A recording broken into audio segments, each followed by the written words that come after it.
Began as a routine accident, but when it was over, a Shreveport woman was lying in a pool of blood at the Shreveport Police Department, and the police officer who had been with her wound up being fired. KHBS 3's Chrissy Coyle joins us tonight with more on this story you'll see only on 3.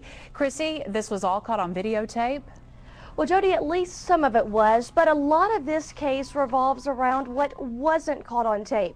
We want to caution you, some of the video you're about to see is very graphic. After Angie Garbarino had a wreck, Shreveport police took her in on suspicion of DWI. As this video shows, she was very argumentative. You're not going to let me call anybody. You're not going to let me call anybody. No, I need to call somebody. Well, I know we have some rules we need to follow. We need some rules, and I have rules too. Officer Wiley Willis was required to read her rights, but Garbarino was insistent on making a phone call. You've got to let me call somebody. No, I'm calling you. You can't not let me call anybody. You can't. Put your hand behind the back. Are you serious? Oh my God, you know. The rules you have to follow, man. At this point, the officer did not take her to jail, and things got worse. I have a right to call somebody right now and know that. Is this on the record? Yes, ma'am. It's good. Stop pulling away from me. No, I'm pulling away from me. Don't you touch me again. Don't you touch me again. Garbarino later got up to leave.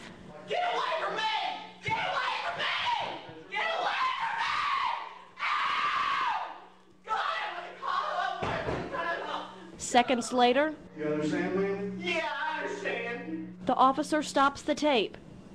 It's not known what happened while the tape was off, but when it comes back on, Garbarino is lying on the floor in a pool of blood. Lie down. Lie down. Don't move.